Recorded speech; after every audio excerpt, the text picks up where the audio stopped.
The White Mountains of New Hampshire, sometimes known as the Whites, have long been regarded as one of the region's most renowned hiking locations. It's no surprise that these peaks are treasured by residents and tourists alike, since they are home to White Mountain National Forest, the Presidential Range, locally known as the Prezies, a huge hut system, and a uniquely New England atmosphere. Though the Whites are worth seeing all year, seeing a sea of magnificent red, orange, and yellow leaves from one of the Whites' numerous peaks in the fall is absolutely inspirational. While keeping that in mind, let's go through the list of easy hikes in White Mountains. 1. Diana's Bath Out and Back. Make your way to the Moat Mountain Trail and continue west down the broad, dirt and gravel trail to Diana's Bath if you're looking for a quick afternoon stroll. While the route to the Cascade is a little tough in the south, the last 0.6 miles are easy and accessible to hikers of all levels, making this trip one of the most popular in the area.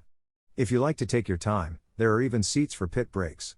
In addition to being easily accessible, Diana's Bath's braided streams, plunges, pools, and natural slides are fun to explore despite the expected crowds. Please note that although the pools and cascades may be attractive and soothing for most of the year, they can be unsafe to enter when the water level is high. Before you plunge in, be sure you know what you're doing. Greater than read, is traveling a hobby? The ultimate guide to an exciting way of life. Greater than learn about the downsides of traveling as a hobby. 2. Ammonoosuc River Falls Trail. The natural, water-carved stairs of the 40-foot-tall lower Ammonoosuc River Falls, located on the northern fringe of White Mountain National Forest, are another gorgeous spot suited for a fast excursion. The lower Ammonoosuc River Falls Trail is broad and simple to navigate, making it ideal for families and hikers of all levels. The trailhead is close beyond the Zealand Campground entrance, which is a good spot to stay if you're in the region. The trail is quite flat, although it does ascend a little on its approach to the Cascades. The falls are located in a rocky cove where the water has formed a pool that is used for swimming and fishing. If possible, bring a picnic. 3. Conway Common Land State Forest. On the outskirts of North Conway, the 908-acre Conway Common Land State Forest is next to the Green Hills Preserve. Trails and peaks to climb abound in this popular leisure region, including the famed Peak Mountain Trail. Black Cap Trail is an excellent alternative for those wanting for a longer day out, albeit being somewhat more difficult than its neighbors. To get to the trailhead on Hurricane Mountain Road, go north from town. The main path climbs directly up the slope of Black Cap Mountain, although the gradient is moderate, making this a manageable hike. A break in the route occurs at 0.8 miles from the start, when a tiny path, the Black Cap Summit Spur, leads left to the top. It's simpler to remain on Black Cap Trail, which takes you to the peak and offers vistas of North Conway and the Mount Washington Valley on a larger, less rocky path. Take in the scenery for a while before returning the way you came. 4. Crawford Notch State Park. Crawford Notch State Park provides convenient access to the White Mountains National Forest, as well as excellent camping, hiking, mountain biking, picnics, and other activities. Although Crawford Notch is open all year, it is usually unstaffed during the off-season, and the gates may be locked. In the summer, though, the cooler air and falling water surrounding the falls provide a welcome respite from the heat. For this trek, there are 2 parking spots. If you can, park in the top lot. Nevertheless, parking in the lower lot will just add a few steps to your trek. The Arethusa Falls Trail runs over Bemis Brook, following Blue Blazes.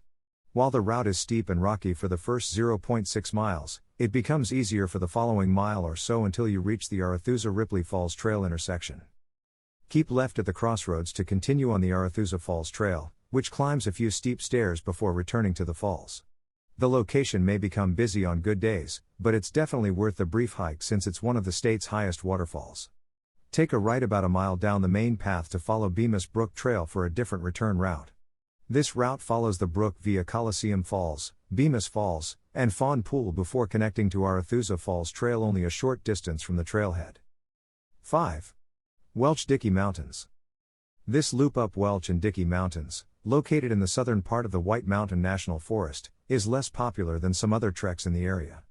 Take a right at the trailhead to go counterclockwise through the deciduous woodland.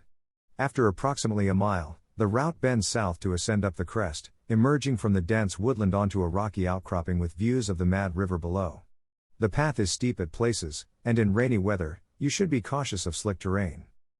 The path descends into a saddle from the peak of Welch Mountain before ascending to the top of Dickey Mountain. Traverse the top rim of the bowl before sliding down through the rocky outcrops on the western side of the ravine after taking in the beautiful views of the Welch, Sandwich, and Tecumseh Mountains that surround it. The trail's last section follows the ridgeline through the woodland before returning to the trailhead.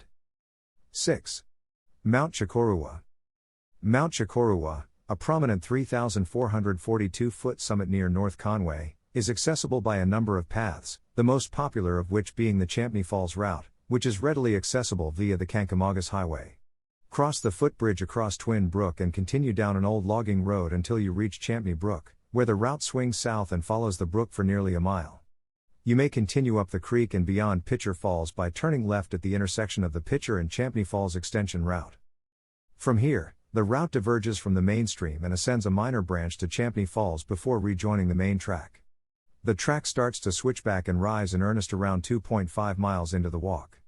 A right-left up Piper Trail at the saddle climbs up to Mount Chocorua's summit across rocky outcrops. Simply retrace your steps back to the trailhead after you've had your fill of the surrounding lakes, peaks, and valleys. 7. Franconia Ridge Loop. Franconia Notch State Park is one of the most activity-dense, family-friendly recreation areas in the White Mountains, with hiking in the rugged Franconia Range, fly fishing on Profile Lake, camping in developed sites, boating and swimming on Echo Lake, and even an aerial tramway to the 4,080-foot summit of Cannon Mountain. Head out on this famous loop if you're looking for a good leg burner. Take the old bridle path for about 1.5 miles from the parking area immediately off I-93 to reach a ridgeline viewpoint. The route then climbs towards Mount Lafayette. As you ascend, the ridgeline becomes steeper, but there are various rocky outcroppings with magnificent views that are ideal for resting. You'll reach the Greenleaf Hut 3 miles into the climb, where you may rest and replenish your water bottles. After leaving the hut, follow Greenleaf Trail east, which steepens as it emerges from the forest. The path is fairly rough, with talus and steep stairs leading to Mount Lafayette's peak. 8. Mount Washington Summit to Pinkham Notch. Pinkham Notch is often regarded as the center of the White Mountains, with access to some of the most popular and scenic areas of the White Mountains, including the Presidential Range and Mount Washington. If you don't want to camp, the Appalachian Mountain Club's Joe Dodge Lodge provides lodging, meals, and a variety of activities, such as events, treks, and family adventure programs. This hike up Mount Washington begins at the lodge's Pinkham Notch Visitor Center, where you may park your car or ride an Appalachian Mountain Club run shuttle to multiple trailheads leading to the Appalachian Trail and the club's alpine huts. Remember that the weather on Mount Washington may be quite different from what you'll find down below, and it can change fast, so dress appropriately and check the forecast before venturing out. Ascend the Tuckerman Ravine Trail along the Cutler River from the Visitor Center. There is a good view of Crystal Cascade Falls around 0.2 miles in, when you pass a bridge above the river. Even if you've only just begun your journey, resist the impulse to keep going without pausing to take in the scenery. 9. Presidential Traverse. The Presidential Traverse, one of the most famous walks in the White Mountains, is recognized for its rough terrain and breathtaking vistas. This roughly 19-mile above tree-lined walk, which follows the Presidential Range's summit line, is rugged, windy, and frequently rather chilly, even in July. The route may be completed in a single day by really fit hikers, but you can also stay in one of the AMC huts to make it an overnight adventure. Day hikers should expect to begin before sunrise, since the trail is often traveled north to south. Remember to bring a flashlight and be prepared for sun exposure, low temperatures, strong winds, lightning, and all types of precipitation. Because this is a traverse, you'll need to find out how to get around. Some groups park a vehicle at either end or transport themselves, but you may also utilize the AMC shuttle depending on your schedule. Final words. Anyone can go ahead with these 9 easy hikes in New England. Just pay your attention to the hikes and you will end up with securing the best possible experiences that are coming on your way.